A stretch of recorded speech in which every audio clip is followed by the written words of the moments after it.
everyone, welcome to Connect Core. I am Sam of Body Semantics. In this series of videos, I want you to do a video a week. So whether you do it 2 to 3 times a week, every single day, before you move on to the next video in this series. It's a progression to get you in tune with your core, with your breathing, and understanding what the powerhouse of our body is. The powerhouse of our body is our core. It's our center. Every movement actually comes from here. If you don't have a strong core, it won't relate as well and effectively into other exercises, into movement, into your everyday life. So I'm gonna break down the core muscles for you. We're gonna build that house.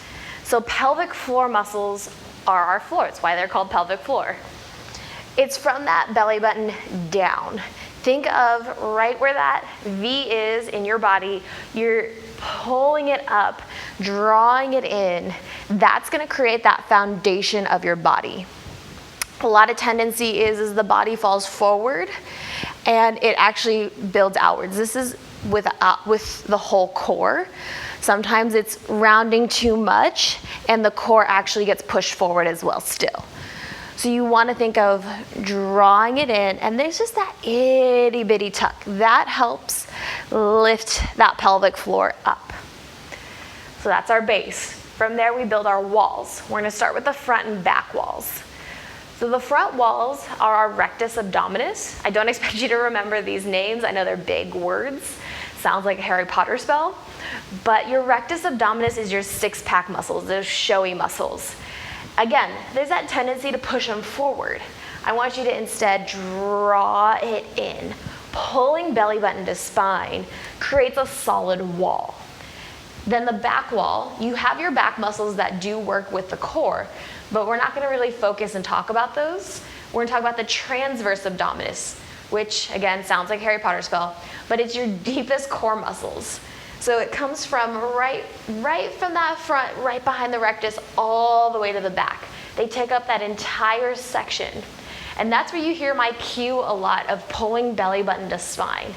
When you pull belly button to spine, that not only engages the front wall, it also engages the back wall. The purpose of that cue is to pull back. The core muscles like to engage and lift up. You feel that length automatically engage and happen rather than bearing down and you get that little hunch forward. I want you to think of pulling in and lengthening up. So those are our front and back walls. You have your side walls. Technically there's 4 side walls, but you have obliques. You have your left oblique and your right oblique. That looked backwards for you guys, but you have 2 sets of obliques on each side. So you have ones that come from the inside to the outside and ones from the outside to the inside. So there's that cross in the oblique the entire time. And again, you have it on both sides. They work well to twist your torso from side to side. They help crunch you from side to side. And last but not least, they stabilize. So when you think about it, if you're in a plank and you take a limb away and you feel your whole body twist, if you engage through the obliques and the core, that's gonna stabilize you. Think of a side plank as well. The oblique is actually stabilizing you, holding you up. So from there, you have your 4 walls to hold you up. You have a strong floor. And the last piece of our house is the roof. You have that diaphragm. Again, like I keep saying, a lot of people tend to push forward. I'm definitely one of these people. You project forward through that chest. So if you think of the rib cage, it looks like this, over exaggerated. You want to knit the rib cage together. You pull the ribs towards each other. It'll feel like you're slouching, but if you can see, there's that push forward. And then if you knit the rib cage together, my spine's actually straight. You're not rounding.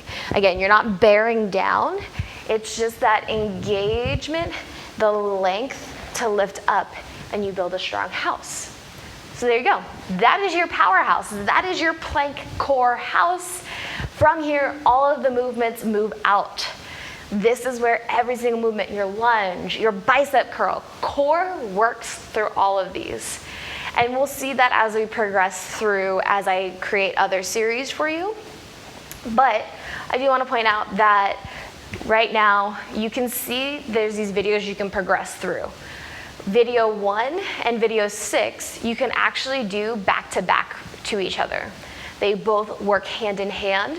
One's just on your back, one's just on your hands. I programmed it that way that you move from the back up into forearms, up onto the wrists, because the wrists and holding your full body weight is the hardest. But there's some great spinal movement in episode video 6 that you can do almost immediately after you do that video 1. But your choice, you can go back and forth between those, or you can follow the full progression of 1, 2, and so on. There are more coming. There will be full core workout series that you will have as well. I hope you guys enjoy and get the most you can out of this. I hope you really connect with your core, and as well as connect with me. Don't be ashamed to reach out if you feel like something's not clicking in your body, in your brain, in your muscles. I'm here to help you. So please reach out to me. You know how to reach me, Body Semantics on Instagram, bodysemantics@gmail. I'm here to help you. I'm here to make you stronger, to connect in, and enjoy working out.